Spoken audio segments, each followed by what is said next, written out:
Bismillahirrahmanirrahim. Assalamualaikum warahmatullahi wabarakatuh. Alhamdulillahirabbil alamin wassalatu wassalamu ala asyrafil anbiya'i wal mursalin wa ala alihi wa sahbihi ajma'in. Allahumma salli ala sayyidina Muhammad. Allahumma salli ala sayyidina Muhammad.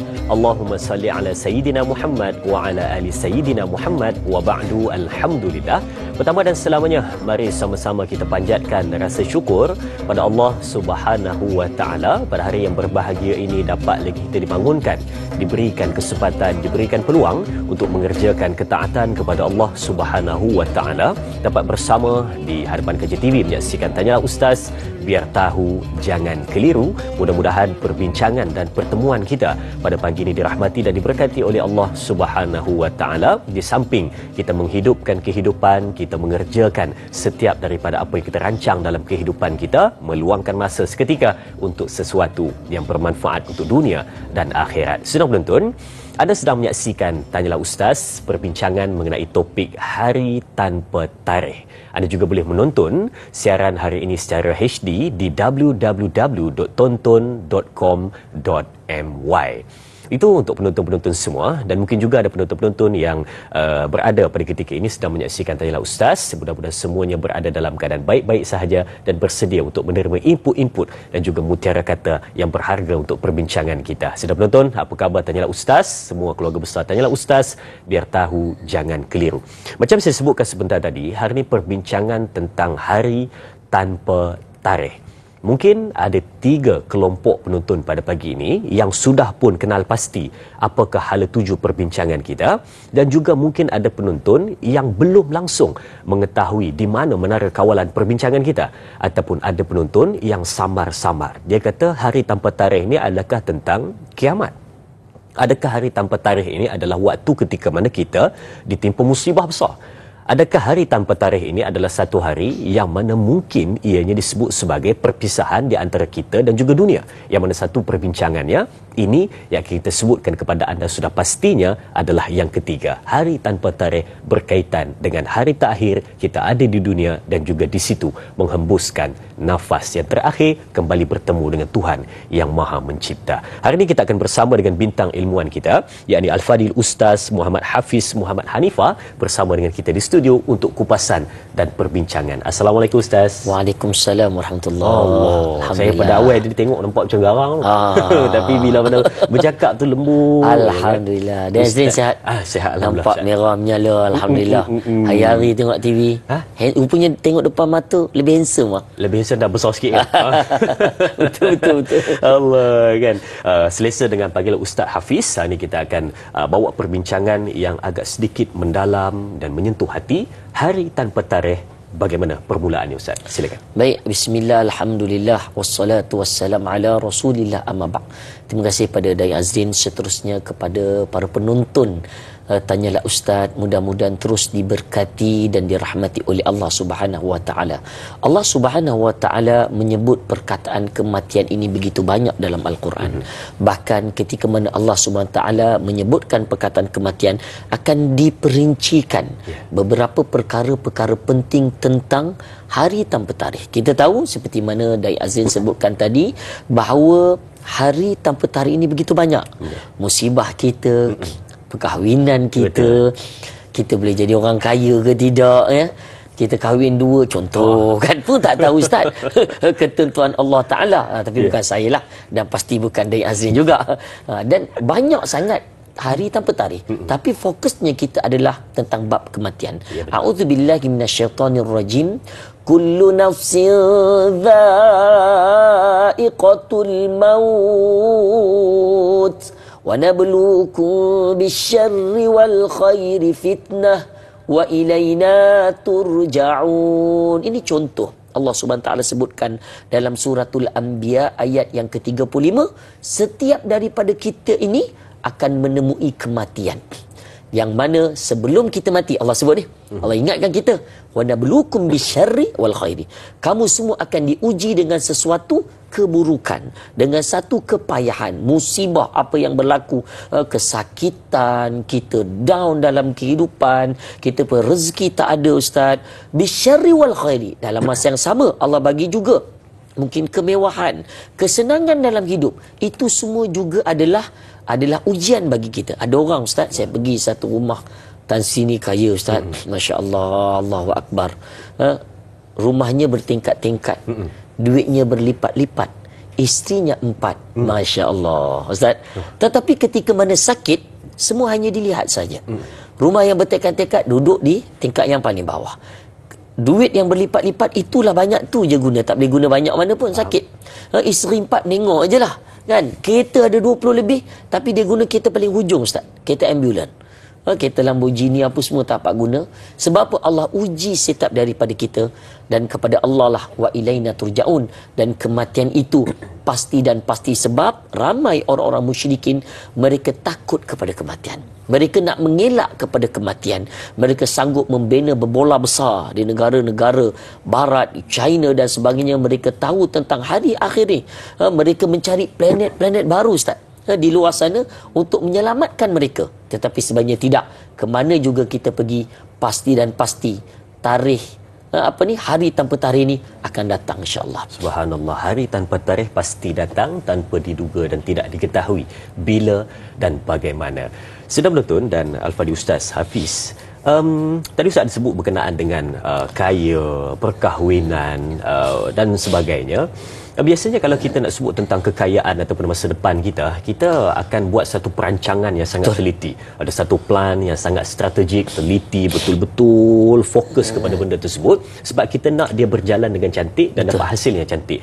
Perjalanan, perancangan dan juga plan itu sangat-sangat cantik. Segala benda, kalau dalam bab nak kecapi kejayaan, ada perancangan dia. Kalau nak perkahwinan, ada perancangan dia. Sangat teliti, sangat rapi dan lama tempohnya. Tapi sayang, Ustaz, satu benda kita nak minta komen dari Ustaz. Dalam hal dunia, perancangannya sangat rapi, tapi bila mana nak menghadapi kematian, tidak ada perancangan.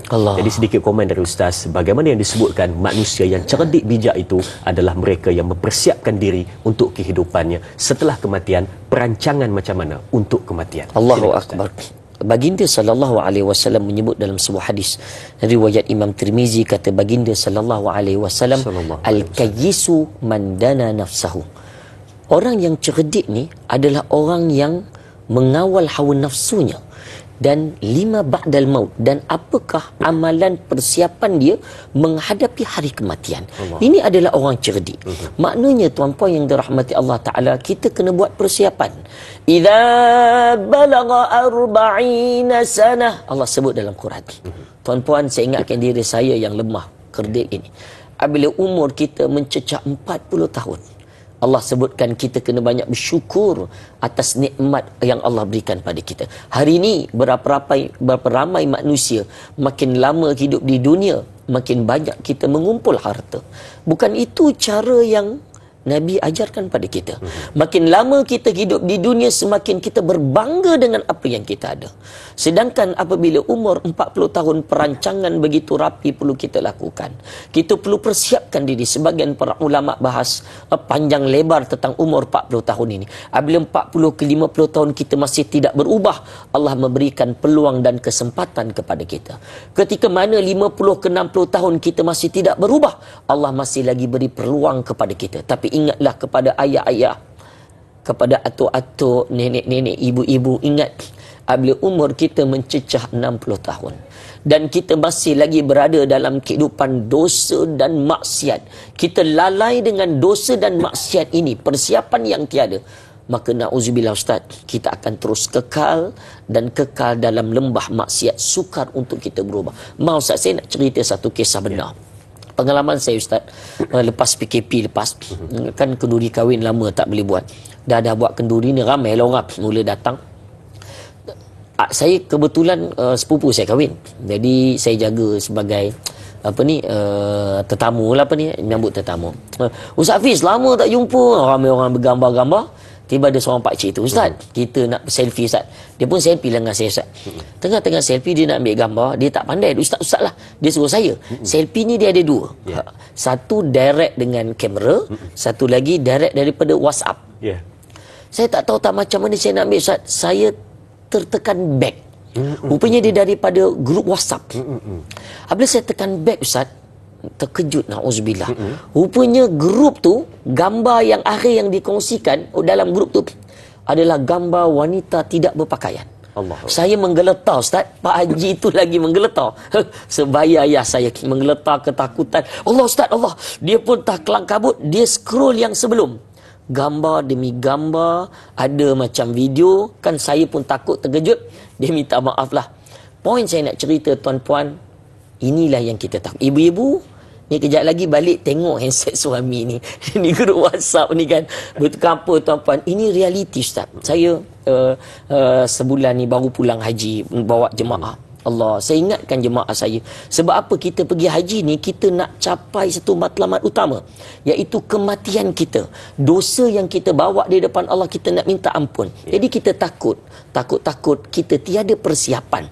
Sebab itu persiapan yang penting, yang panjang perlu dilakukan, khususnya mengejar amal soleh kita, insya-Allah. Subhanallah, itu yang dimaksudkan sebagai persiapan untuk menghadapi satu hari yang disebutkan tanpa tarikh. Sidang penonton, banyak lagi kupasan dan perbincangan selepas ini.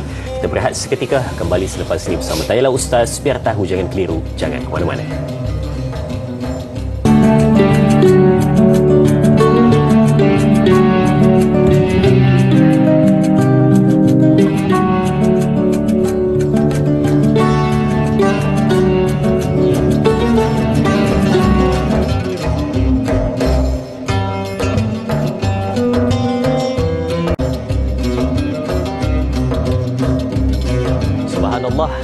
Terima kasih dan terima kasih diucapkan kepada semua penonton terus setia bersama dengan kita, dan alhamdulillah kita dapat buka dengan baik tirai perbincangan kita pada hari ini, dan sudah kita ketahui di mana menara kawalan perbincangan kita dan di mana kita cuba untuk pergi ke setiap sudut yang ada untuk kita bincangkan tajuk hari ini tentang hari tanpa tarikh. Mudah-mudahan dapat mengupas setiap daripada lapisan-lapisan hati penonton-penonton supaya sampai dengan baik dan bermanfaat. Okey, perbincangan kita pada hari ini kita teruskan, dan kita nak ambil soalan dari sahabat kita di Facebook, iaitu Mas Niza. Kita lihat soalannya, katanya, Assalamualaikum Ustaz. Soalan saya ada dua. Yang pertama, Ustaz, apakah rahsia dan hikmahnya Allah menyembunyikan tarikh waktu saat kematian manusia dan hari kiamat dari pengetahuan manusia? Dan soalan yang kedua, bagaimana persediaan menghadapi hari yang tidak bertarikh ini supaya kita sentiasa peka dan merasa bahawa pasti ia akan hadir suatu hari nanti? Mohon pencerahan Ustaz. Terima kasih. Terima kasih juga sahabat kita Mas Niza untuk soalan ini. Silakan Ustaz. Baik, alhamdulillah, terima kasih kepada Puan Mas Niza dan kepada Dain. Apakah hikmah sebenarnya? Bayangkan Ustaz, kalau kita tahu minggu depan kita akan mati. Agaknya Daim macam mana, Daim? Pastinya saya akan jadi lebih baik hari ini. Saya percaya Daim pun tak ada kat sini. Kan? Saya pun mungkin tak ada di sini. Betul. Mungkin kita akan berada di satu tempat, kita uzlah, kita duduk seorang diri, atau kita kalau boleh nak pergi ke Mekah, Madinah, kita arrange, sebab sekarang pun visa mudah kan. Pergi sana mungkin nak mati di Madinah. Kita boleh rancang. Tetapi Allah SWT merahsiakan tarikh ini, Ustaz. Betul. Supaya kita ada satu persiapan yang rapi. Aynama takunu yudrikumul maut walau kuntum fi burujim musyayyadah. Allah sebut dalam Quran, Ustaz. Aynama takunu yudrikumul maut. Di mana juga tempat kamu berada, di mana juga kamu akan dipanggil oleh Allah Ta'ala. Walau kuntum fi burujim musyayyadah. Walaupun kamu berada di menara yang kukuh, di tempat perisai yang kuat sekalipun, kata para ulama, kita akan dipanggil oleh Allah Ta'ala. Lihat kisah Nabi Ibrahim, Nabi Daud AS. Tiba-tiba ada seorang lelaki datang ke istana. Kita Nabi Daud ni merupakan sultan, raja yang hebat, bala tenteranya yang hebat. Tiba-tiba macam mana ada seorang lelaki masuk ke dalam istana dia, Ustaz? Dia tanya, siapakah engkau? Aku adalah makhluk yang tidak takut kepada sesiapa melainkan Sang Pencipta, yakni Allah. Rupanya barulah Nabi Daud tahu bahawa itulah malaikatul maut. Malaikat maut datang untuk mengambil nyawanya dan dibiarkan. Maknanya sehebat manalah kita pun, sejauh manalah kita di dunia ini, tuan-tuan, kita merancang dan merancang untuk mengelak kepada kematian. Sekaya mana dan sebesar mana pangkat kita di dunia ini, Ustaz, kita akan bertemu Allah Subhanahu wa Ta'ala. Walau kuntum fi burujim musyayyadah. Walaupun kamu berada di menara dan di tempat yang terkawal sekalipun, kita tidak akan selamat. Maka itulah hikmahnya tuan-puan. Kita kena sentiasa dengan istighfar 70 kali. Wallahi, kata Nabi SAW, la atuba ala Allah, aku bertaubat dengan Allah dengan 70 marrah, dengan 70 kali istighfar. Kita ni manusia biasa tuan-tuan. Berapa banyak kita istighfar kepada Allah Azza wa Jalla. Baginda SAW yang dijamin masuk syurganya, subhanallah, 100 di setengah riwayat 70 kali. Jadi persiapan kita bagaimana? Kita hari ini tuan-tuan, makin kita hidup Ustaz, kita memikirkan besok berapa rezeki yang aku nak, berapa orang aku nak tipu. Kita nak tarik mereka ni tuan-tuan. Sebab itu soalan daripada Puan Mas Niza ini, persediaan kita nak hadapi ni supaya kita sentiasa peka. Saya nak ingatkan dalam satu surah yang kita sering baca. Bismillahirrahmanirrahim. Alhaakumut takathur hatta zurtumul maqabir. Cukuplah kalian alhaakumut, berbangga-bangga dengan takathur, dengan kekayaan. Berapa banyak rumah yang kita ada, berapa banyak kereta yang kita ada, berapa banyak isteri yang kita ada, anak-anak perniagaan kita. Cukuplah hatta zurtumul maqabir.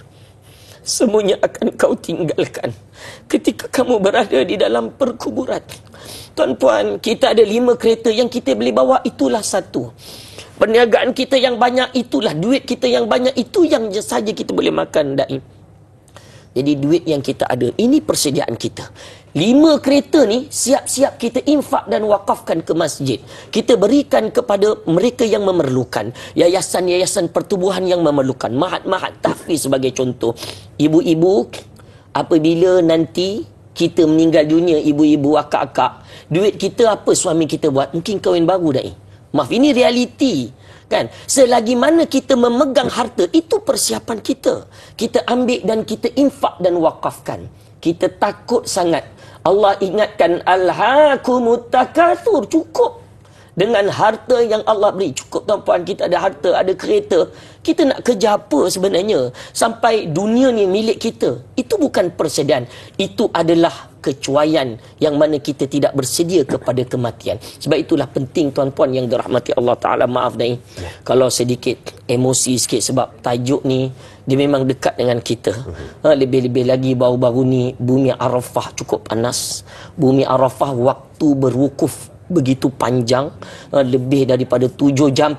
Masyarakat khususnya seluruh dunia menitiskan air mata. Apa kata Allah Azza wa Jalla kepada para malaikatnya, wahai para malaikatku, dalam hadis qudsi riwayat Imam Muslim, lihatlah hamba-hambaku datang min kulli fajjin amid, daripada pelusuk dunia. Mereka datang dalam keadaan syu'than ghubra, dalam keadaan kusut masai, berdebu. Baik itu orang berada kat sana berdebu, nak mandi susah, dalam keadaan tidak terurus tuan-puan. Mereka bawa dosa mereka. Kata Allah Ta'ala, walaupun dosa mereka sebesar gunung Ganang, walaupun dosa mereka sebanyak buih, sebanyak butiran pasir di padang pasir, walaupun dosa mereka sebanyak butiran hujan yang turun, nescayakan ku ampunkan segala dosa-dosa mereka. Dalam hadis yang lain kata Allah Ta'ala, maka keluarlah hamba-hambaku daripada bumi Arafah ini kayaumi waladati ummu, seperti kamu baru dilahirkan oleh ibu-ibu kamu. Baik kat jemaah haji ni Ustaz, umur 70 tahun, 60 tahun. Bila dia pergi dekat Arafah dunia haji, tuan-tuan, ini matlamat haji kita, persediaan kita. Diorang kata, Ustaz, tak payahlah Ustaz haji ni. Tapi bila kita ke sana, kita nak seperti kita baru dilahirkan semula. Bulan Muharram yang mulia ini dipilih oleh Sayyidina Umar Al-Khattab kerana merujuk kepada bulan Zulhijjah, orang balik haji. Semangat berubah tuan-puan. Jadi begitulah kita. Kita kena merasai seperti mana jemaah haji merasai. Barulah kita akan merasai kepada alumni haji. Saya ingatkan diri saya. Dan kepada rakan-rakan, kepada tuan-puan, para penonton untuk melakukan persiapan dan persediaan. Wallahu'alam. Itu yang dimaksudkan hikmah di sebalik Allah menyembunyikan tarikh, keadaan, masa dan juga keadaannya bagaimana. Kerana untuk memastikan setiap daripada manusia itu berhati-hati akan kehidupannya supaya tidak terjerumus ke lembah dosa dan pastinya menginginkan satu pengakhiran hidup yang baik yang diimpikan. Sedang menonton dan Al-Fadhil Ustaz, dalam satu petikan syair Arab ada menyebutkan, apabila kamu mahukan sebaik-baik penjaga, cukuplah Allah bagi kamu. Jika kamu mahukan sebaik-baik hujah, cukuplah Al-Quran bagi kamu.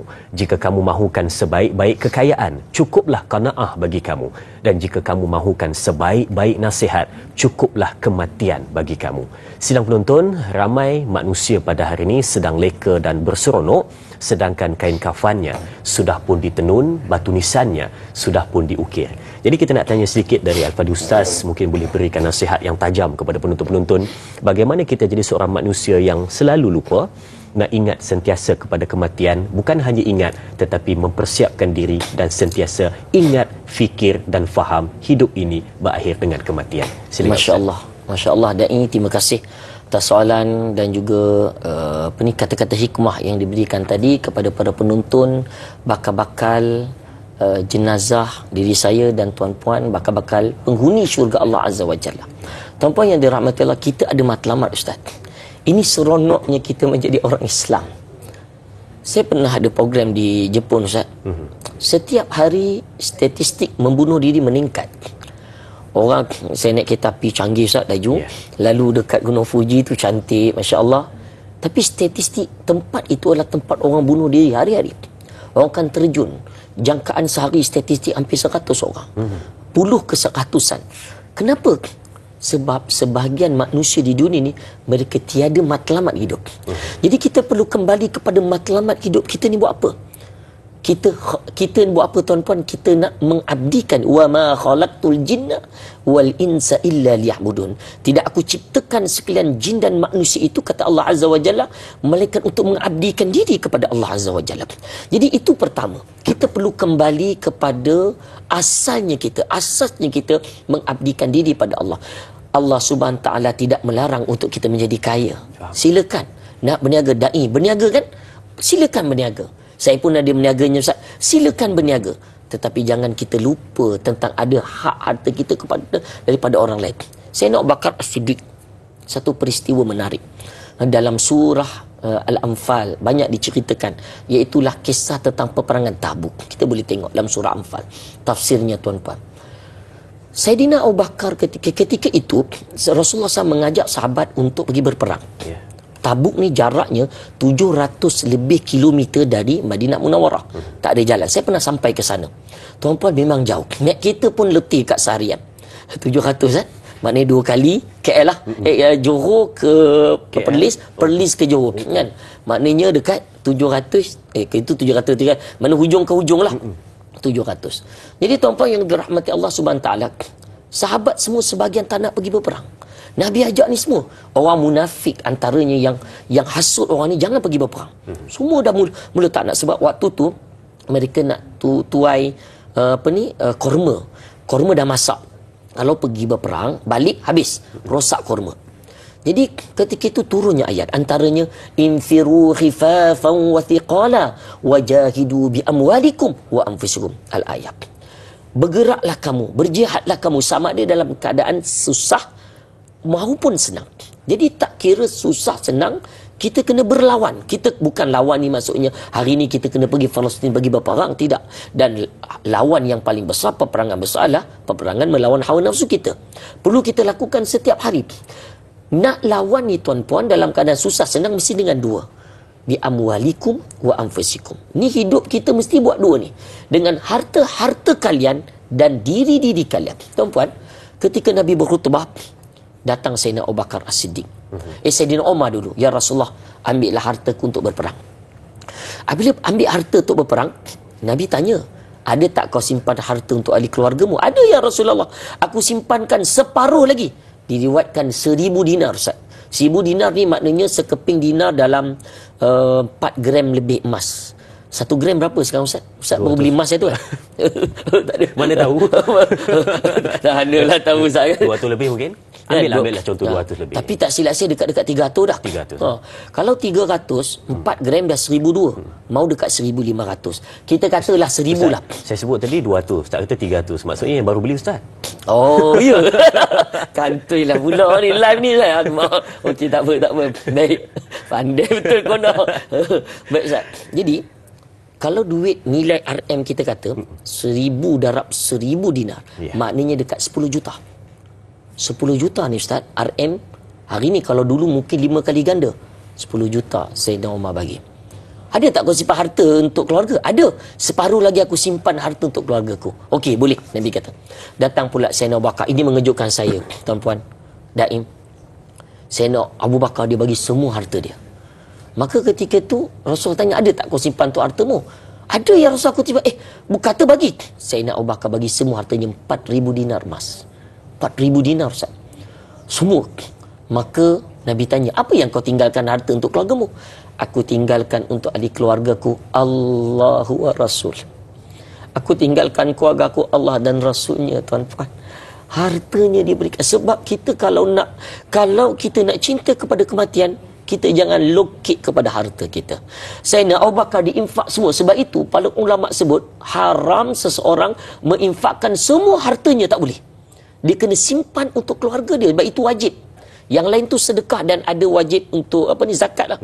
Tapi subhanallah diberikan Sayyidina Abu Bakar saja satu-satu manusia. Datang Sayyidina Osman bagi lagi 1,000 dinar dengan lengkapnya unta 300 unta yang lengkap. Tapi ada sahabat Nabi ni yang ni luar biasa. Dia datang, dia bawa beberapa tak sampai 1 kilo tamar Ustaz. Ya Rasulullah, aku tiada harta ya Rasulullah. Tapi yang ada aku hanyalah tamar, mudah-mudahan dalam perjalanan yang jauh sahabat makan mereka kuat. Agak-agaknya tuan-puan, Rasulullah tolak keterima hartanya. Sedekah beberapa tamar itu Ustaz. Rasulullah terima. Maknanya tuan-puan, apa yang kita ada, kita infak dan berikan. Sebab saya percaya, apabila kita meninggalkan dunia sedikit demi sedikit, maka kita dah mula. Sebab itu para ulama bahas, macam Ustaz sebut tadi, sifat orang yang betul-betul bersedia, qanaah. Dia bercukupan dengan hartanya, dia zuhud. Bukan maksudnya kena naik kereta, motor kap cai, tak Ustaz. Naik kereta Yamaha juga kan. Kereta Ustaz apa je nama? Saya naik taksi tadi. Kan? Saya naik Toyota Ustaz. Tak salah naik Toyota, ada orang naik Mercedes, tak salah. Tapi dah masa sama jangan lupa kita keluarkan harta kita, sebab barulah kita akan merasa mendekati persiapan kematian. Wallah Subhanallah. Terima kasih Ustaz untuk sedikit kupasan daripada tajuk perbincangan kita pada hari ini, menjawab persoalan daripada penonton kita. Kita nak berehat seketika, kembali selepas ini bersama Tanyalah Ustaz. Biar tahu jangan keliru, terus bersama kami.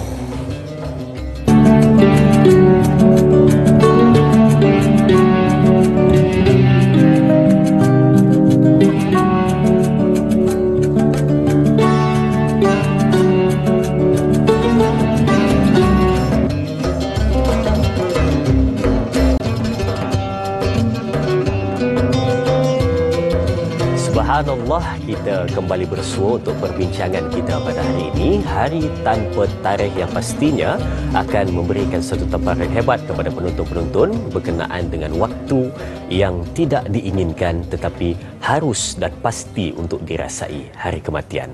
Baik, sedang penonton, mari kita tinjau soalan dari sahabat kita Fatin Syuhaidah. Katanya, Assalamualaikum. Soalan saya ada dua. Yang pertama, adakah Allah akan memilih hambanya yang tertentu untuk merasai ajalnya hampir tiba dan mempersiapkan diri? Soalan yang kedua, apakah adab-adab kita semasa menziarahi orang yang meninggal dan mengelakkan diri daripada melakukan perkara yang khurafat? Terima kasih kepada sahabat kita dan saya serahkan kepada Ustaz. Dan saya rasa soalan pertama tu dia tanya, mungkin dia kata adakah orang ni dia akan rasa macam orang kata 7 hari kan buang tebiat, 100 hari ujung. Mungkin dia kata yang itu Ustaz. Silakan Ustaz. Baik, terima kasih kepada dai, seterusnya kepada para penonton bakal-bakal penghuni syurga Allah Azza wa Jalla. Terima kasih kepada Puan Fatin Syuhaidah. Soalan yang pertama adalah setiap daripada kullu nafsin dha'iqatul maut. Setiap daripada kita ini akan menemui kematian. Dalam ayat yang lain disebutkan bahawa la yastakhiruna sa'atan wa la yastaqdimun.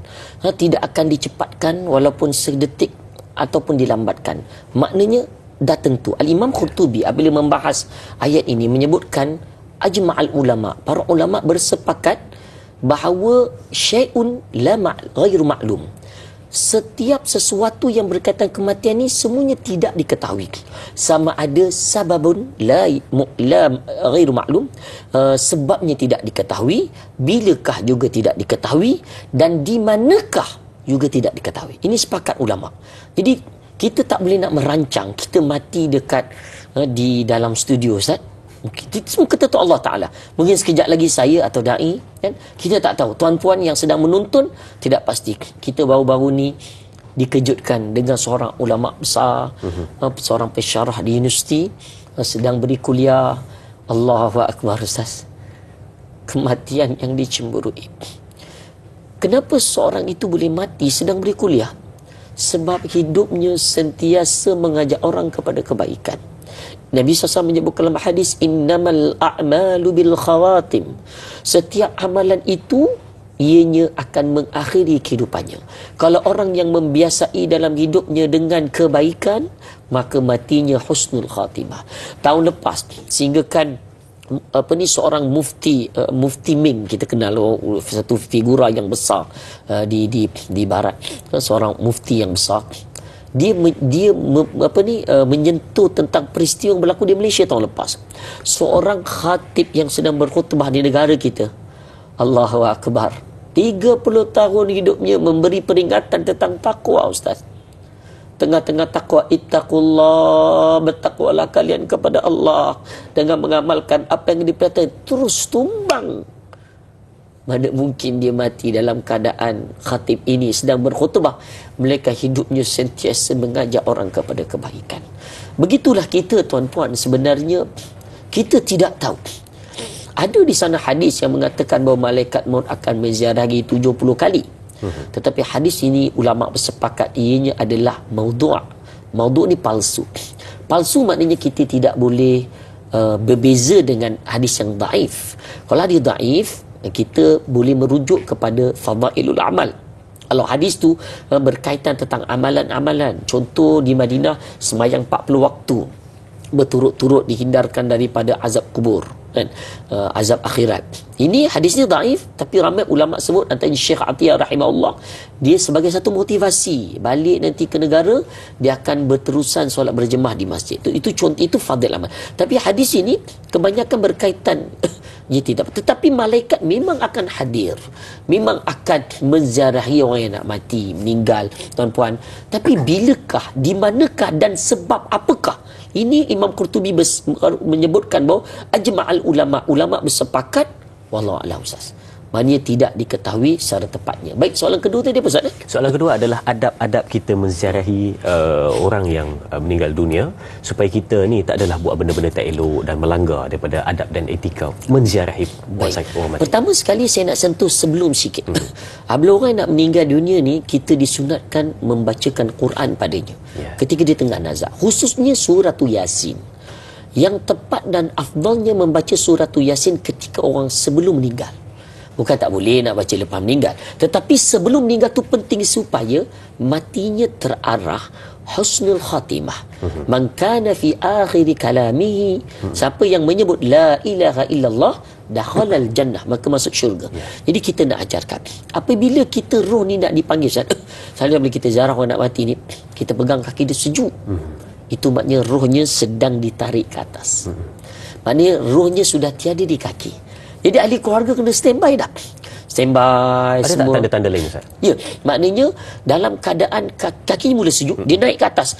Maknanya ni peranya mula sejuk, perutnya kan, itu antara tanda-tandanya. Matanya melilau kan, dia berada dalam keadaan sakratul maut. Sebab sakratul maut ni sakit. Hatta baginda kita Nabi SAW juga, Ustaz, ketika dalam keadaan sakratul maut sakit. Sayyidina Aisyah meriwayatkan bahawa sakitnya Nabi SAW, menderitanya Nabi SAW, kematiannya disebabkan daripada daging yang digigit oleh Rasulullah yang diletakkan racun oleh seorang wanita Yahudi. Itu asbab. Itu dia. Sebab semua mati ni dia ada asbab dia. Jadi Nabi baginda SAW mati memang kerana Allah Ta'ala ajalnya. Tapi sebabnya jumhur ulama menyebutkan adalah lepas balik haji Nabi makan daging tu, gigit, dan dah kena racun, Nabi SAW menderita dengan sakit tu. Sehingga 10 hari 9 itu tanda-tanda. Ada orang mati kerana kesakitan. Tapi dalam akhir zaman ini, banyaknya kematian yang mufajaah, Nabi sebut. Ini satu lagi. La taqumu sa'ah, dalam hadis riwayat Tirmizi juga, tidak berlakunya kiamat, melainkan ramainya di akhir zaman yang mati secara mufajaah, secara terkejut, Ustaz. Meninggal dah. Macam mana? Tak sakit, tak apa-apa. Kan? Kita pun terkejut. Itu berlaku di akhir zaman ni, Ustaz. Jadi tanda-tanda begitu berlaku. Apabila roh sampai di halqum, semua akan terhenti. Lidah tidak boleh berkata dah. Idza balagha 40 sanah, Allah Taala sebutkan apabila roh ni, Ustaz, sampai ke halqum, idza balagatit taraqi wa qila man raq, maka tidak ada yang berkata, lidah saja boleh bergerak. Sebab itu orang yang nak kita ziarah, kita jangan mengucap, pakcik mengucap, dia tak boleh sebut mengucap. Mengucap dia tak boleh. Kalaulah dia sedang mau dia pelempang kita je agak. Dia tak boleh gerak dah. Jadi kita ajarkan dia Allah sebab lidah je. Tuan-tuan cuba ikut saya sekarang sama-sama ya. Sebut Allah. Ustaz cuba tu, Ustaz. Allah. Yang bergerak mulut kan hanya lidah saja. Lidah saja. Lidah saja. Sebab apabila roh sampai halqum, lidah je boleh bergerak. Sebut kita, tuan-tuan ikut saya. La ilaha illallah. Sebutkan. La ilaha illallah. Lidah je bergerak. Dia makhraj sebutan Allah. Dan la ilallah tidak perlu kepada makhraj yang lain. Kepada giginya nak sebut. Lidah dah mampu nak menyebut. Jadi itu cara kita nak talqin, nak ajarkan kepada seorang yang meninggal dunia. Jadi itu cara adabnya. Dan apabila kita ke sana, ada orang, Ustaz, dia akan cari pakaian-pakaian si mati. Dia mula najis si mati. Lepas tu bila dimandi, Ustaz, air yang lepas mandi tu. Lepas mandi tu dia punya lepasan air habis dimandi tu, air tu boleh dijadikan bomba, Ustaz. Bahaya masyarakat kita ni. Itu belum kat Mekah macam-macam. Ada yang pergi ke Bakek, diam-diam ada, ambillah, bukan jemaah Malaysia lah, dia ambil ni, dia bawa, dia kata ini pasir dari syurga. Memang disebut Jannatul Bakek kan. Jadi kena tahan dengan polis tu. Polis kata, kau ni orang Islam ke kafir? Kata, aku Islam. Nama kau, tapi kau kenapa kau buat ni? Jadi benda-benda khurafat kita kena buang, Ustaz. Kita nak mati, nak kembali pada Allah. Ni makin kita jauh daripada Allah. Wallahualam. Baik, itu dia kan. Perbuatan khurafat pun banyak juga dilakukan kan. Apabila kita ini menziarahi si mati, dan juga bagaimana kita ini melihat keadaannya supaya kita ambil iktibar dan manfaat, bukannya melakukan perkara-perkara yang tidak sepatut dilakukan oleh seorang Muslim ketika mana melihat ataupun menziarahi kematian. Baik. Soalan seterusnya dari sahabat kita Pak Suli Romli. Assalamualaikum Ustaz. Adakah sakit yang berpanjangan juga merupakan salah satu tanda yang kita sudah hampir dengan hari kematian? Dan benarkah jika hampir dengan hari tanpa tarikh, hijab kita akan dibuka dan dapat melihat malaikat yang mencabut nyawa dan juga dosa serta pahala? Mohon pencerahan Ustaz. Terima kasih. Terima kasih juga sahabat kita Pak Suli untuk soalan ini. Hampir dengan ajal, hijab dibuka, dapat lihat malaikat maut. Bagaimana Ustaz? Gabung tu 4 soalan ni. Terima kasih kepada top fan kita Pak Suli Ramli atas soalan yang amat baik sekali. Baik, pertama adalah tentang kematian kita. Benar ke kita hampir maknanya kita melihat malaikat? Ya, betul. Ya, memang benar. Bagaimana Nabi Daud AS yang saya ceritakan di awal tadi, terkejut ada seorang lelaki. Mana kita melihat malaikat ni dalam keadaan yang kemungkinan besarnya kita melihat seorang lelaki. Tidak melihat dalam wajah yang asal. Hatta Nabi SAW pun ketika mana menerima wahyunya, bertalaqi Rasulullah dengan malaikat Jibril, yang mana malaikat Jibril menyerupai seorang lelaki. Tak menyerupai wanita, sebab nanti nampak khalwat pula kan. Ada hikmah ulama bahas panjang dalam bab tu. Tetapi ada masanya malaikat Jibril, ketika Nabi turun tu, malaikat Jibril membuka sayapnya melihatkan wajahnya yang sebenar. Ketika peristiwa Isra Mi'raj juga diperlihatkan. Jadi dalam keadaan demikian, kita akan diperlihatkan ada seorang lelaki yang datang. Selalunya begitu, Ustaz. Mengikut pada riwayat-riwayat hadis daripada kisah-kisah para Nabi terdahulu, hatta Nabi Daud AS melihat seorang lelaki. Bagaimana kamu boleh masuk ke tempat aku ni? Istana yang dijaga kawal rapi. Aku tidak takut kepada sekalian makhluk yang ada di dunia ni. Rupanya malaikatul maut sedang menanti berada untuk mengambil nyawa Nabi Daud AS. Maknanya benar Ustaz. Kita akan melihat malaikat tersebut tetapi dengan melihat sebagai seorang lelaki. Kemudian Ustaz, apa soalannya hijab ni? Dibuka. Maknanya kita melihat apa tu Ustaz? Kita melihat bagaimana roh keluar mungkin. Oh, Ada okey. yang menyebutkan, dia kata kita akan nampak roh kita dicabut, Ya. nampak dosa pahala. Baik. Nampak benda yang kita pernah buat di atas dunia. Ya. Baik. Apabila roh kita ni tadi sampai dekat halkum, Ya. muka ditarik, dia ada orang yang beriman ni ditariknya daripada kepala.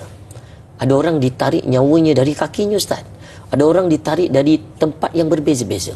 Na'udzubillah, orang yang melakukan dosa, yang hidupnya sentiasa dengan maksiat, maka matinya juga dalam maksiat. Kita tiap-tiap malam tidur tuan-puan, berjam-jam kita scroll titi Ustaz. TikTok sama sekarang Ustaz, IG kan, kita sebelum tidur kita berjam-jam. Takut sangat Ustaz kita mati dalam keadaan demikian. Itu adalah tanda-tandanya. Maknanya kita tak bersedia kepada kematian. Na'udzubillah. Jadi kita kena segera patah balik. Jadi tuan-puan yang dirahmati Allah Subhanahu Wa Taala, apabila roh keluar, kita sudah berada di alam yang berbeza. Maknanya kita bukan berada di dunia. Kita akan melihat jasad kita. Kita akan melihat jasad kita. Kita tengok, kita akan pelik. Kenapa semua orang datang ke jasad ni? Rupanya itulah kita. Kita akan nampak. Hijabnya kita nampak. Dalam demikian Ustaz. Ya. Hijab kita nampak begitu. Kemudian kita akan pergi ke perkuburan. Kita akan tengok keluarga kita ikut. Kita tahu dalam hadis Nabi SAW disebutkan tuan-puan, fayatbi'ul mayyitu thalathah. Yang ikut si jenazah itu 3. Yarja'athnan wa yabqal wahid. Maka 2 akan balik dan 1 yang akan kekal.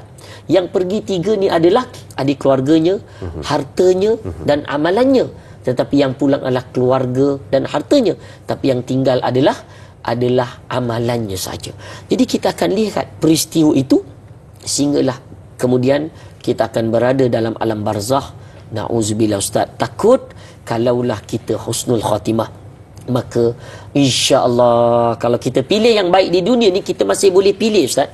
Tuan-puan dai, kita boleh pilih yang mana kita nak. Kalaulah pilihan kita itu tepat, maka dalam kubur itu kita akan selamat. Ada masa ke Ustaz? Ada.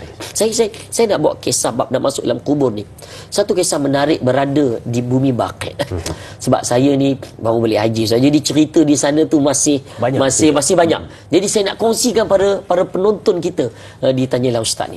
Para penonton yang dirahmati Allah Ta'ala. Satu hari dalam hadis Bukhari, Ittazza' arsyur rahman, bergegarnya arasy Allah Ta'ala. Apabila bergegarnya arasy Allah Ta'ala, malaikat Jibril turun bertemu Nabi SAW di Madinah Munawwarah. Maka bertanya, kenapa? Apa yang berlaku hari ini ya Rasulullah sehingga ihtazza' arsyur rahman, bergegarnya arasy Allah? Maka jawab baginda SAW, limauti Sa'ad bin Mu'az.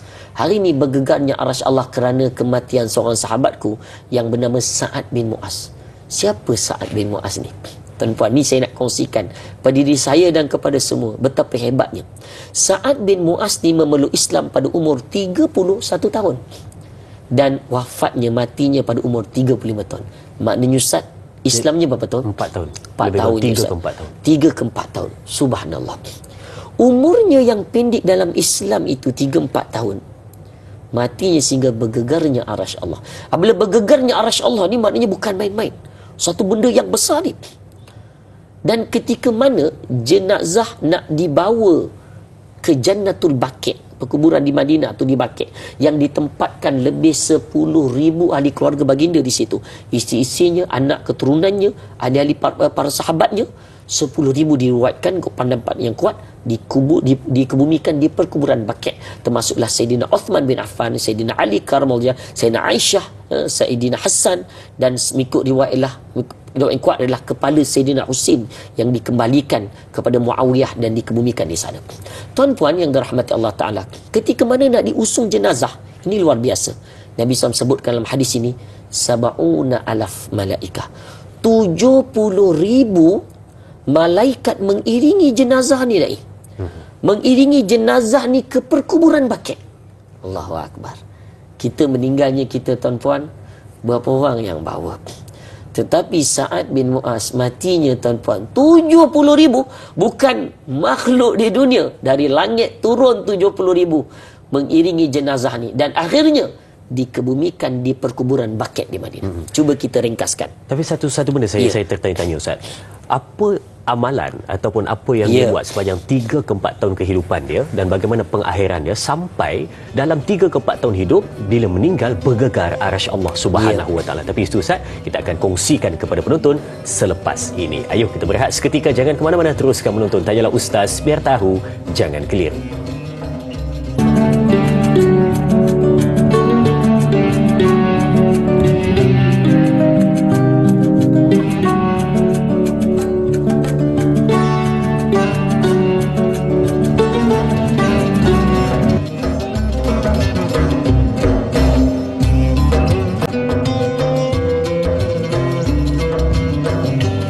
Alhamdulillah kembali bertemu untuk perbincangan hari ini. Terima kasih diucapkan kepada semua penonton, keluarga besar Tanyalah Ustaz, biar tahu jangan keliru, terus setia bersama dengan kita. Baik.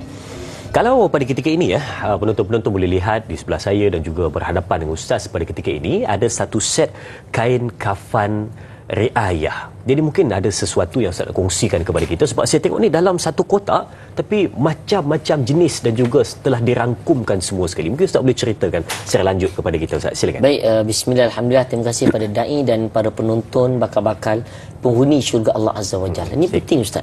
Sebab apabila kita nak meninggal dunia, tidak ada color yang boleh bawa kita. Hanya kata Ustaz, saya nak kalau boleh kain kafan saya warna emas, Ustaz. No. Sebab baginda SAW disebutkan suka berpakaian putih. Sebab putih ni jugalah kain kafan. Lepas itu kita tengok kain kafan ni warna putih. Jadi yang kita bawa hari ni Ustaz adalah kit pengurusan jenazah, sama ada untuk lelaki maupun perempuan. Dia dalam satu kotak ni kita ada 19 item. 19 kotak item. yang di sebelah Ustaz ni nampak besar ni 19 item. Saya nak tanya Ustaz, dah ada ke satu set di rumah Ustaz? Saya cara nak jawab lambat tu. Tak apa, nanti kita bagi Ustaz. Kita dapatkan. Sebab apa? Kita kena ada standby di rumah. Betul. Kan? Tujuannya apa? Maknanya apa juga berlaku. Hari tu saya ada 2 set. Masya Allah, tiba-tiba orang tanya, ada tak, siapa ada? Perlukan segera tengah malam Ustaz. Kan? Nak buat persiapan? Ada, saya bagi infak dan sebagainya, dan apa juga berlaku. Jadi set ini adalah dikeluarkan oleh Yayasan Islam Darul Ihsan, satu badan rasmi di bawah Majlis Agama Islam Selangor. Jadi jangan takut tentang bab skamer lah, bab apa, sebab Yayasan Darul Ihsan ni disebut setiap kali khutbah Jumaat. Khususnya pengkhususan kepada kebajikan anak yatim, tapi juga berkaitan kebajikan musibah, dan produk terbaru Yayasan Darul Ihsan membawakan adalah kit pengurusan jenazah. Sebab itu kita gunakan namanya adalah kain kafan riayah sebagai satu persiapan dan persediaan kita.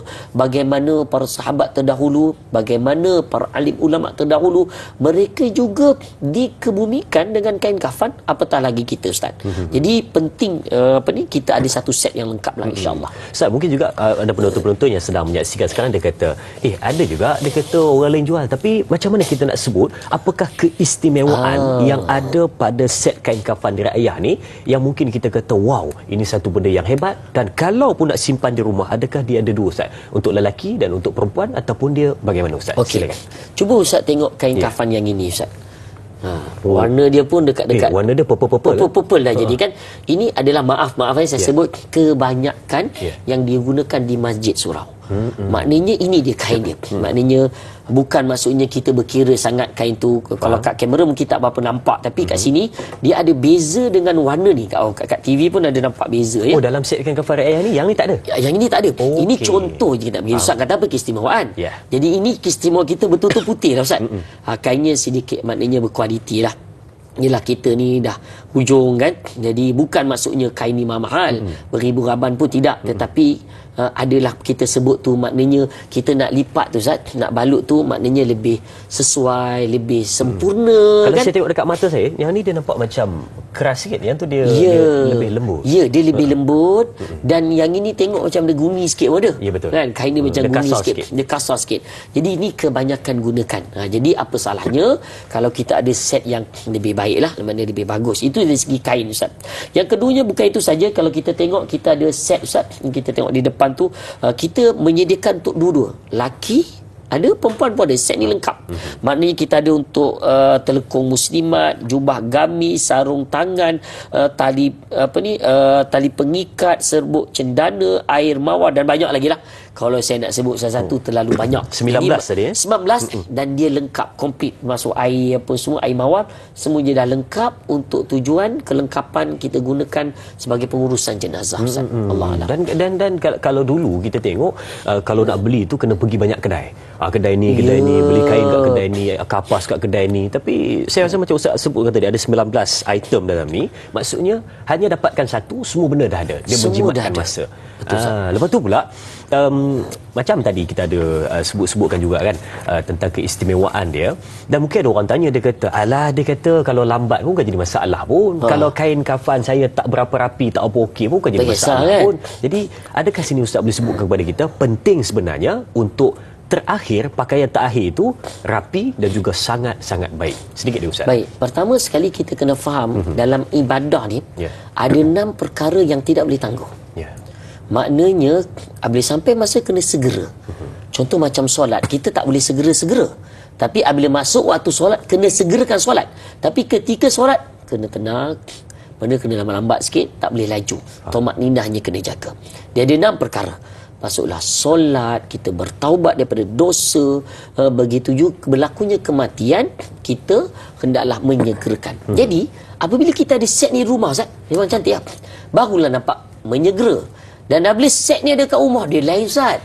Kita datang tengah nak buat hal sikit kan, nak buat maksiat ke apa, tengok kain kafan nisab terus kan, tu bagus dia ada kat rumah Ustaz. Letak sebelah TV pula tu. Allahu Akbar. Duduk sebelah TV, dia memberi pengajaran pada kita. Sebab baginda SAW sering sebut, untuk kematian ni zuru kubur, ziarahlah kubur untuk mengingat kematian. Memang dulu pernah Nabi SAW larang untuk qad nahaitukum an ziyaratil kubur. Nabi larang kubur diziarahi sebab mereka melakukan benda-benda khurafat. Umat Islam ketika itu menangis dengan tangisan jahiliah. Benda ni dilarang. Akhirnya Nabi benarkan balik untuk mengingat kematian. Jadi perkara ini dengan zikir, kita berzikir ingat. Jadi benda ni pun secara tak langsung dia mengingat kita kepada kematian. Bukanlah maksudnya kita perlu bermegah-megah, tidak, salah Ustaz. Kalau kita perlu memberikan kain sutera, ini bukan kain sutera pun, tetapi apabila kita menggunakan kain ini, dia sempurna. Dan apabila kita nak lipat dia, nak ikat dia lebih mudah. Berbeza dengan kain yang biasa digunakan. Dan Ustaz, saya difahamkan kat sini, harga set kain kafan ini adalah kalau nak infak RM30 saja untuk satu bahagian. Kalau satu set ini harganya adalah RM300 dan boleh dapatkan di wakil-wakil sah dari Yayasan Islam Darul Ihsan ataupun pergi ke website mereka www.ed.com.my untuk dapatkan maklumat lanjut. Betul. Jadi terima kasih diucapkan kepada Ustaz untuk sedikit kongsi berkenaan dengan set kain kafan raya ini. Dan Ustaz, yang paling penting, orang yang beli ni apa, dia boleh tolak pengurusan cukai. Dia nak wakaf, dia nak bagi mahat tahfiz, nak bagi kat masjid, wakaf lah. Sebab dia boleh keluarkan resit pengurusan cukai. Ini yang tak ada pada mana-mana syarikat lain. Baik, itu sebenarnya keistimewaannya. Dan sedang menonton, kita berakhir di sini dahulu di TV3. Sambungan 30 minit di TV9. Teruskan menonton Tanyalah Ustaz, biar tahu jangan keliru. Terus bersama kami.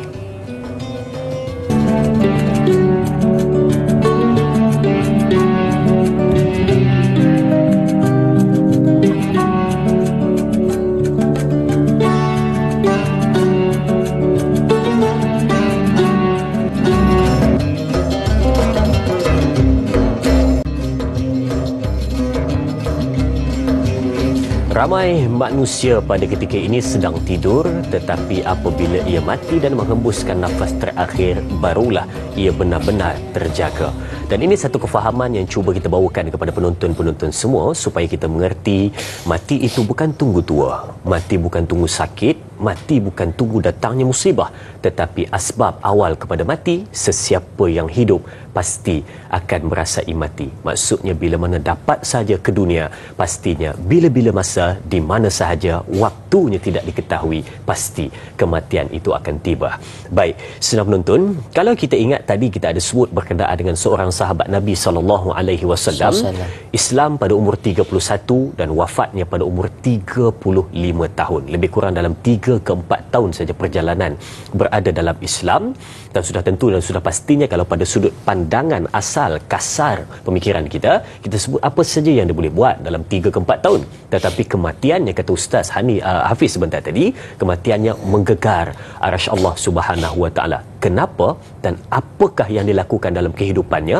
Bagaimana pengakhiran hidupnya? Jom kita tanya kepada Al-Fadhil Ustaz. Silakan. Terima kasih pada dai dan para penonton bakal-bakal penghuni syurga Allah Azza wa Jalla. Kisah tadi memang cukup menarik. Saya duk terfikir Ustaz nak sebut bakal-bakal jenazah, Ustaz. Ya, ada tadi saya sebut juga tersasul. Allahu Akbar. Kita buat kematian ni, Ustaz. Baik, bakal-bakal penghuni syurga Allah Azza wa Jalla. Baik, tuan-tuan yang dirahmati Allah Ta'ala, Sa'ad bin Mu'az, seorang sahabat Nabi, 31 tahun, meninggalnya pada 35 tahun, umurnya dalam 4 tahun saja dalam Islam. Kalau kita ulang balik, kematiannya bergegarnya arasy Allah. Keduanya mati dalam peperangan, maknanya dalam berjuang untuk agama Allah. Ketiganya 70,000 para sahabat, 70,000 para malaikat mengiringi jenazah. Sahabat-sahabat Nabi ada tapi tak seramai malaikat. Malaikat lebih ramai daripada makhluk dunia yang mengiringi jenazah Sa'ad bin Mu'az. Dan keempatnya dikebumikan di perkuburan Baqi' di Madinah Munawwarah bersama 10,000 ahli keluarga dan para sahabat Nabi SAW. Apabila dikebumikan, satu perkara berlaku. Nabi SAW bersabda, "Inna lil qabri daqtatan." Sesungguhnya kubur itu adanya hempitan. Sebab kubur ni sifatnya menghempit. "Lau najaha la najaha Sa'ad bin Mu'az." Kalau berjayalah seseorang daripada hempitan kubur ni, pertama sekali yang akan berjaya adalah Sa'ad bin Mu'az. Jadi saya pun pelik. Dahlah kematian Sa'ad bin Mu'az ni dicemburui. 70,000 sahabat, 1000 malaikat mengiringinya. Kemudian di Baqi' Madinah, bergegarnya arasy Allah. Kenapa kubur menghempit jasad Sa'ad bin Mu'az? Rupanya apabila kita kaji hadis ini, para ulama bahas, sesungguhnya daqtatul qubri laysat min adzabil qabr. Hempitan kubur ini bukanlah azab kubur. Kita kena faham. Sifat kubur, tanah kubur ni memang sifatnya menghempit. Tapi dalam dua keadaan berbeza. Orang yang melakukan dosa dan maksiat, maka kubur akan menghempitnya kerana apa? Kerana dosa yang kita lakukan dengan kesakitannya. Tapi berbeza Sa'ad bin Mu'az. Rupa-rupanya tanah perkuburan ini menghempit Sa'ad bin Mu'az kerana tanah ini merindui jasad orang yang beriman dan bertakwa. Allahu Akbar. Lihatlah, kubur yang menghempit itu bukan menghempit untuk mengazab Sa'ad bin Mu'az, tetapi tanah perkuburan itu menghempitnya Sa'ad bin Mu'az kerana merindui tubuh batang orang yang beriman dan bertakwa. Apa yang dilakukan oleh seorang pemuda ni, Naim? Sa'ad bin Mu'az ni. Sa'ad bin Mu'az hidupnya 4 tahun ini tidak lain tidak bukan diwakafkan tubuh badannya hanya untuk agama Allah Subhanahu Wa Taala. Sebab itu ibu ayah, tuan-puan, bangun je pagi kita setiap pagi. Kita kena fikirkan apa yang kita boleh bantu untuk agama Allah. Ingat tak kisah ketika mana Rasulullah SAW nak wafat? Rasulullah bangun di pagi Isnin terakhir nak sembahyang. Nabi buka tirai rumahnya, melihat para sahabatnya. Nabi tersenyum. Dan sahabat menyangka yang Nabi dah sihat. Berkata Al-Hafidh Ibn Hajar Al-Asqalani dalam kitab Fathul Bari, kenapa Nabi tersenyum? Dibahas. Subhanallah. Nabi SAW tersenyum melihat sahabatnya kerana di kalangan sahabatnya ada yang sanggup berhijrah meninggalkan kampung halaman, harta, benda, keluarga, anak, semata-mata kerana Allah dan agamanya ke Madinah. Tinggal di Madinah, tiada apa-apa. Kita tahu Rasulullah SAW rumahnya, rumah Khadijah Al-Kubra, Sayyidah Khadijah besar. Ada ruang tamu, ada ruang rehat, ada ruang bilik-bilik anak, ada ruang untuk bermesyuarat.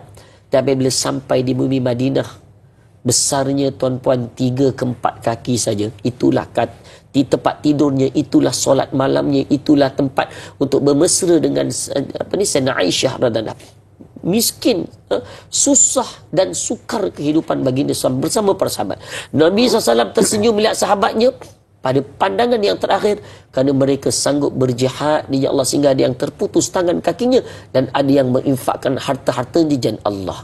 Itulah yang dilakukan oleh Sa'ad bin Mu'az.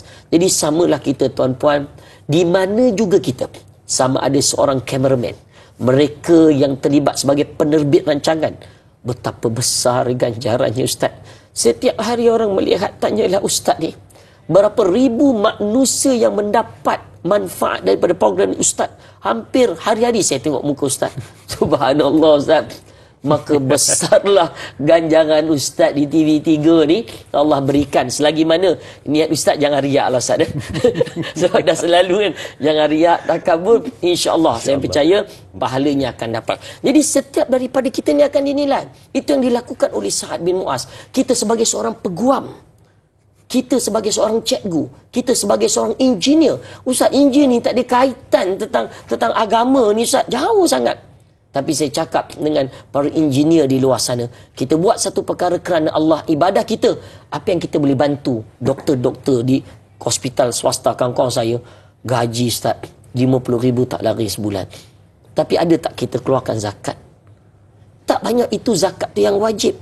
Maknanya kita fikir harta yang kita ada, ini aku mampu, kita infakkan. Maknanya kita buatlah apa yang kita mampu untuk agama Allah Subhanahu Wa Taala. Allahu Akbar.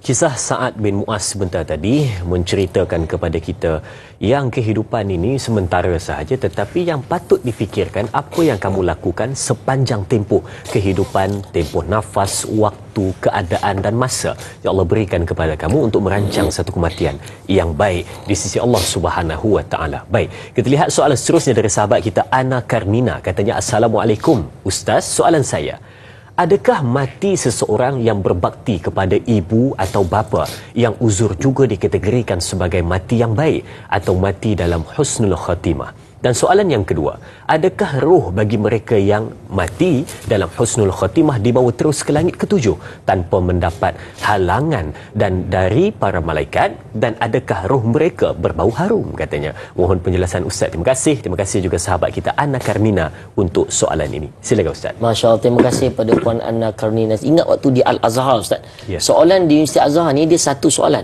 tapi satu soalan tu ada 5 soalan. Oh, jadi penonton tanyalah Ustaz ni, dia level-level universiti juga kan. Dia satu soalan, tapi dalam tu ada soalan-soalan. Allahu Akbar, hebat betul. Baik, kembali pada soalan pertama, memang tidak dinafikan Ustaz. Antara amalan ketika mana sahabat Nabi jumpa Nabi SAW, ayul amali afdalu indallah, apakah amalan yang disukai oleh Allah, yang amat disukai Allah? Pertama, as-salatu fi waqtiha, solat pada waktunya. Sebagian ulama sebut pada awal waktunya. Kedua adalah birrul walidain. Ni dia. Kedua yang Allah Ta'ala paling suka amalan kita adalah berbuat baik kepada ibu bapa kita. Ketiga barulah jihad fi sabilillah. Jadi maknanya berbuat baik kepada ibu bapa ni memang satu amalan yang disukai oleh Allah. Kalaulah kita berterusan dan tidak berkira, ada orang Ustaz, dia buat baik kerana ada udang di sebalik mi. Ya. Lepas mati nanti mak ayah aku, harta semua aku dapat. Jadi sebelum meninggal aku dah tahu dah emas-emasnya kat cincin mana, dekat laci mana, aku ambil dulu. Jadi kalau begitu jauhlah kita. Jadi kalaulah sampai hujung kita, maka itu adanya keutamaan pada kita. Mudah-mudahan matinya kita juga dalam husnul khatimah. Baik, soalan kedua tadi berkaitan tetap dibawa terus ke langit ketujuh. Dan adakah roh itu berbau harum? Baik. Iya. Orang yang meninggal dunia dalam keadaan kebaikan, maka baunya harum semerbak, harum kasturi Ustaz. Tetapi orang yang mati dalam keadaan su'ul khatimah, baunya na'uzubillah, bau yang busuk, bau yang tidak baik, sehingga kan kecoh 20 tahun lepas ketika di Madinah Munawwarah. Kalau ikut Jannatul Baqi' ni orang beriman sajalah yang terpilih. Tapi heboh keluar surat khabar di Madinah dan sebagainya. Ketika mana jenazah nak dikebumikan ni, saya kalau pergi sana, saya bawa jemaah tengok jenazah dikebumikan tu Ustaz. Saya ada trip khas. Berlarilah kita kan, mengejar orang, selalu kejar berlari nak pergi konsert. Ini pergi mana ni Ustaz? Rupanya nak tengok jenazah dikebumikan. Dahsyat tak dahsyat? Jadi tengok jenazah 20 tahun lepas, kisah benar Ustaz. Habis jenazah nak buat turun, tiba-tiba ada ular besar melilit jenazah ni dan membawa, menarik jenazah ke dalam kubur. Subhanallah. Takut Ustaz. Macam buku mastika. Tapi kisah ni benar. Kisah ni benar macam mastika kan. Tapi kisah ni benar. Dan apa yang paling penting adalah dalam setiap kematian kita ni, sebenarnya kita tidak dibawa terus ke langit tujuh. Kita akan berada di alam kubur. Lepas alam kubur dah selamat, kita akan berada di satu tempat yang Allah bagi rezeki. Kemudian kita menanti hari kiamat. Lepas berlakunya hari kiamat, barulah kita dibangkitkan semula di mahsyar, insya-Allah. Subhanallah, itu dia. Bagaimana yang disebutkan sebagai roh keluar dari jasad, bagaimana keadaannya, itu yang dapat kita sebutkan pada anda hari ini. Kita berehat seketika, kembali selepas ini bersama Tanyalah Ustaz. Biar tahu jangan keliru, terus bersama kami.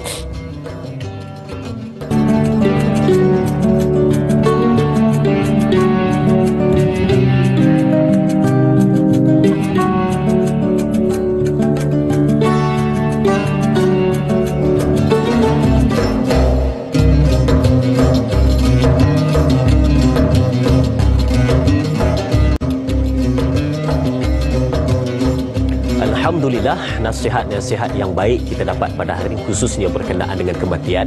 Satu nasihat yang cukup besar dan ia adalah sebaik-baik nasihat dalam kehidupan kita. Sebab itu Nabi SAW menganjurkan kepada kita, apabila ada orang sakit, ziarahilah dia, dan kalau ada kematian, maka bantulah untuk uruskan pengkebumiannya, sebab di situ adanya nasihat. Baik, sidang penonton, kalau kita ingat dalam satu hadis, baginda Nabi SAW ada menyebutkan, apabila roh ini yang mana meninggal dunia, ada dua. Yang pertama yang baik dan yang kedua yang buruk ataupun yang tidak baik. Maka apabila pergi ke perkuburan nak dibawa, maka yang baik ini akan berkata, cepatlah bawa, sebab dia tak sabar nak melihat nikmat apa yang dia dapat. Dan juga ada yang sebaliknya, yang buruk kematian ataupun kehidupan dan amalannya, akan berkata nanti dulu, dia tak nak pergi sebab dia takut apa yang dia akan ketemui di alam kubur. Jadi mungkin ada di antara kita yang biasa dengar berkenaan dengan hadis ini. Jadi kita nak dapatkan kepastian daripada Al-Fadhil Ustaz, benar ataupun tidak, dan kalau benar, adakah ianya boleh didengari oleh semua ataupun bagaimana, dan juga sedikit nasihat berkenaan dengan situasi tersebut supaya kita dapat beramal dengan sebaik mungkin. Silakan Ustaz. Masya-Allah, tabarakallah. Terima kasih pada dai dan para penonton yang dirahmati Allah Taala. Hadis yang disebutkan oleh Ustaz tadi adalah hadis daripada riwayat Imam Bukhari. Hadis ni sahih. Yang mana kalau kita sebut dalam hadis Sa'ad bin Abu Sa'id Al-Khudri berkata bahawa Nabi SAW bersabda, apabila jenazah diangkat dan orang ramai mengangkatnya di atas bahu mereka, seandainya jenazah itu baik, jenazah itu akan berkata, segerakanlah aku. Seandainya ia jenazah yang tidak baik, jenazah itu juga akan berkata pula pada keluarganya, celakalah ke mana mereka mau membawanya. Setiap makhluk yang mendengar suara ini kecuali manusia, jika manusia mendengar, nescaya mereka akan terkejut. Jadi ini sebagai satu simbolik kepada kita. Kita nampak sebab kita ni berada alam dunia, kita tidak tahu. Sebab itu kematian ini adalah rahsia Allah Ta'ala. Baginda SAW juga tidak ketahuinya. Bilakah, sebab dia ada berkaitan roh. Roh ni kata Al-Imam Ibn Qayyim rahimahullah, ada satu buku khas berkaitan tentang roh. Kalau tuan-puan baca seronok. Sebabnya dia agak banyak hadis-hadis dan ayat-ayat Quran yang dibawa pandangan para ulama. Saya teringat di dalam Masjid Nabawi ada seorang ulama besar hadis, pernah mengkhatamkan kutubus sittah, 6 kitab hadis yang besar tu, Bukhari, Muslim, Tirmizi sebagainya. Dihabiskan 2 kali khatam selama 23 tahun Ustaz. Syekh Abbad, yang mana beliau selalu menyebut seorang perawi hadis ni, selalu hidupnya dalam kebaikan. Kita ni kalaulah dibagi masa lagi, ni minggu depan nak meninggal dunia, kita akan buat persiapan rapi Ustaz. Tinggal dunia ni rapi. Tapi seorang ulama hadis ni, seorang salafus soleh, beliau apabila diberikan peluang untuk malaikat berada di depan pintunya, apa lagi amalan yang kau nak buat? Beliau mengatakan, aku tidak akan buat apa-apa. Sebab apa?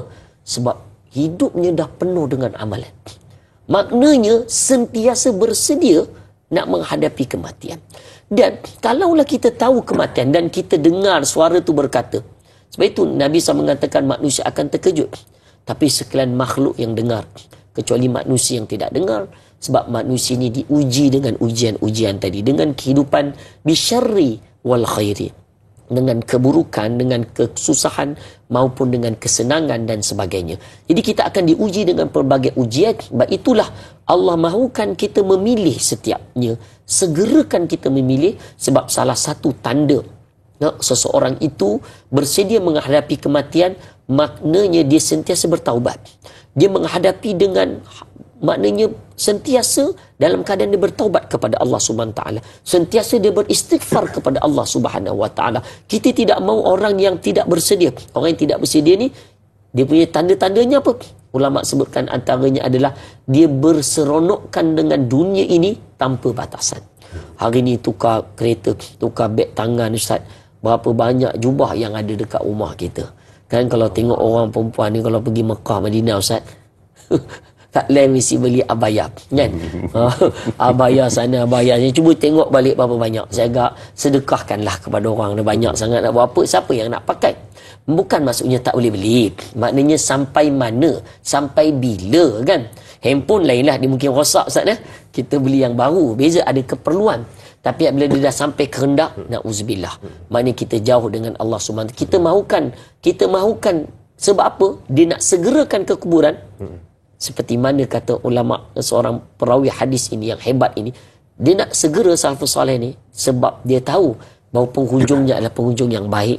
Dia nak segera mati dan kemudian dalam perkuburan dan kemudian berada di sisi Allah Subhanahu Wa Taala. Allahu Akbar.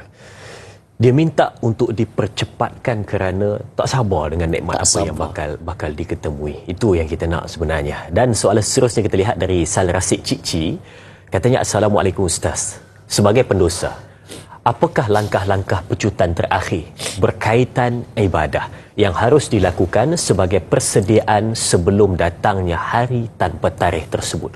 Mohon perkongsian ilmu dari Ustaz. Terima kasih. Terima kasih juga sahabat kita untuk soalan ini. Silakan Ustaz. Baik, Alhamdulillah, terima kasih kepada yang bertanya.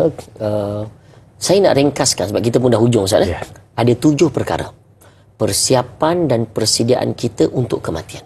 Kalau kita buat 7 ni, para ulama kata, maka kita dah buat persiapan yang cukup rapi. Pertama, qanaah.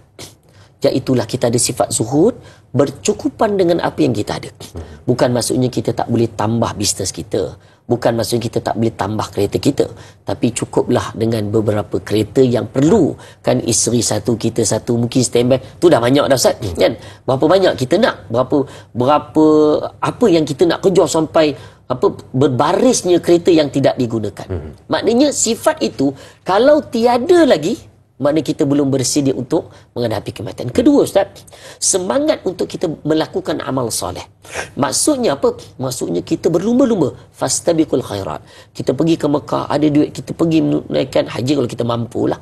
Mana umrah boleh banyak kali. Nabi SAW dalam hidupnya melakukan umrah 4 kali dan hajinya adalah sekali.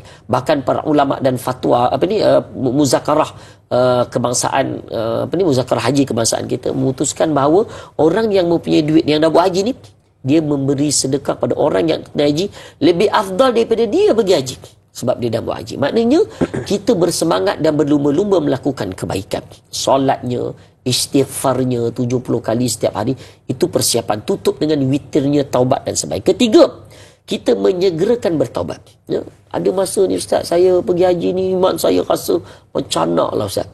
Dunia saya tinggal ni, apabila balik Malaysia ni rasa mula down sikit. Dah 10 tahun haji Ustaz, tudung pun dah mula naik sikit kan.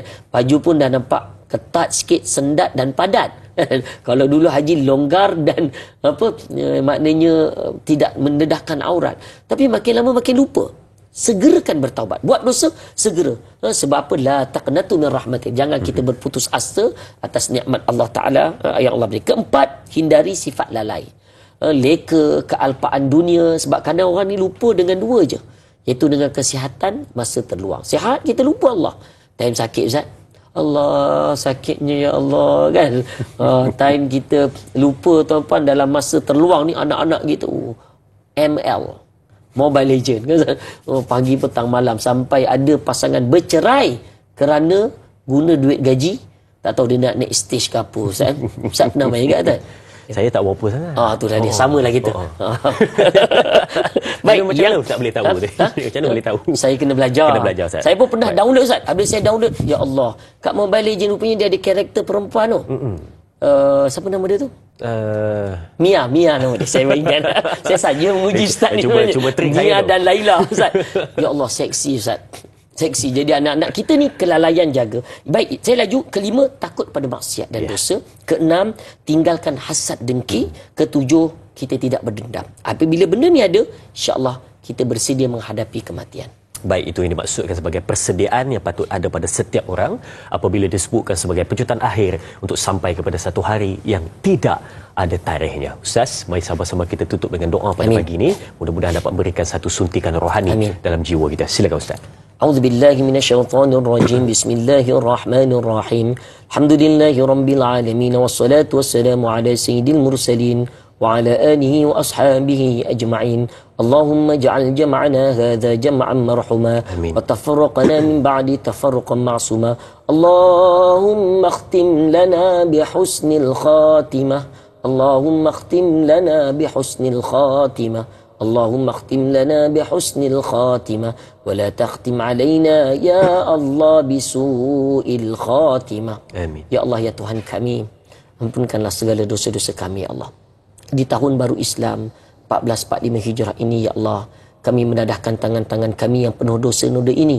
Ampunkanlah dosa-dosa kami yang besar yang kecil, dosa ibu ayah kami, anak-anak keturunan kami, dosa pemimpin-pemimpin kami dan umat Islam di dunia ini ya Allah. Amin. Ya Rahman ya Rahim, umur kami semakin hari semakin banyak dan lanjut usia ya Allah. Amin. 50 tahun kami hidup kat dunia ini, 40, 60 tahun ya Allah. Mudanya kami, banyaknya dosa yang kami lakukan ya Allah.